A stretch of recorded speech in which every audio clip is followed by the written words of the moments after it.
আজকে আমি ঈদের দিনের মিনি একটা ব্লগ শেয়ার করবো আপনার লগে। হ্যালো এভরিওয়ান, আসসালামু আলাইকুম। আশা করি সব ভালো আছেন। ইনো আমি সকাল সকাল ঘুম থেকে উঠে গেলাম গরু কুরবানি দেখার লাগে। সকাল 10টার ভিতরে আমরা গরু কুরবানি দিলাইছই।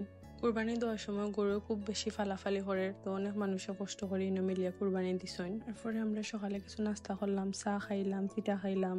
এরপরে আছিল পাস্তা, সসেজ, নাগেটস। খাওয়া দাওয়া শেষ করিয়া দেখলাম যে তারা গরু কাটা স্টার্ট করে দিছইন। কিছু সময় আমি ছাদ থেকে উবাই একটু মাংস কাটা দেখলাম। এরপরে আমি গেলাম গিয়ে রেডি হওয়াত। ইনো আমি একটা কটনের ড্রেস কিনছি আর হালকা একটু মেকআপ করছি। কুরবানি ঈদ আসলে তো গর্জিয়াস ড্রেস পিন্দা হয় না, কারণ বাসার থাকা হয় সারাদিন। এর লাগে আমি একটা নর্মাল ড্রেস পিন্দি লাইছি। আপনারা কমেন্ট করে জানাইবা আমার লুক কিলা লাগে।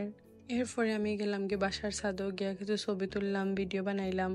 দুপুর 3টার ভিতরে আমরা লাঞ্চ করে লাইছি। কুরবানির গরুর মাংস রান্না হয়ে গেছে, ইনো আমি ভাত খাই লাইলাম। দুপুরে খাওয়া দাওয়া শেষ করিয়া বিকালের দিকে আমি আর আমার হাজবেন্ড বার হইছি একটু ঘুরাত। আমার গরু বইতে ভালো লাগে না, এর লাগে তান্ডা হইলাম যে আমার একটু বাইরে থেকে ঘুরাইয়া লইয়াও। এর লাগে তাই না আমার লইয়া ব্রিজও গেলা ঘুরাত, কিন্তু ব্রিজও অত বেশি মানুষ আসলে আসলে বোয়ার মতো পরিবেশ আসিল না। এরপরে আমরা ইনো 10-15 মিনিট থাকিয়া আইছি আবার। ব্রিজের উপরে ফুচকা চটপটি আসিল, কিন্তু আমি মানুষের লাগে আর খাইতে পারছি না। একটা দোকান থেকে টাইগার লইয়া আবার আইছি আমরা ঘাটও। নদীর ঘাটও অনেক সুন্দর একটা হাউস বোট রাখা আছিল, যেটা আছিল টাঙ্গরা হাউস বোট। তারা নৌকার ভিতরে মেবি 6 থেকে 8টা বেডরুম আছে।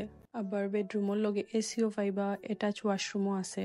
এটা আসলে দেখে বোঝাও যায় না যে এটা নৌকার ভিতরে একটা রুম। আর যে অ্যাটাচ ওয়াশরুম আছিল, ওয়াশরুমটাও খুব বেশি সুন্দর আছিল। আর আমার সব থেকে ভালো লাগছে হলো নৌকার উপর ইনো অনেক সুন্দর বোয়ার পরিবেশ আছে, আপনারা বইয়া ইনো খাইতে পারবা। ইনো আমি নৌকার উপরে কিছু সময় বইলাম, যে আর আমার বাতাস আছিল আর বইতেও খুব বেশি ভালো লাগছে। এরপরে আমরা বাসা যাইছি, আওয়ার পরে দেখলাম যে আমরা একজন মামাই আমরা লেগে ফুচকা লইয়া আইসইন। আমি ব্রিজও ফুচকা খাইতাম আসলাম, কিন্তু পারছি না, এর লেগে আমার মনের আশাটাও পূরণ হয়ে গেল। আজকের ভিডিও তখন সবাই ভালো থাকবা, সুস্থ থাকবা। আল্লাহ হাফেজ।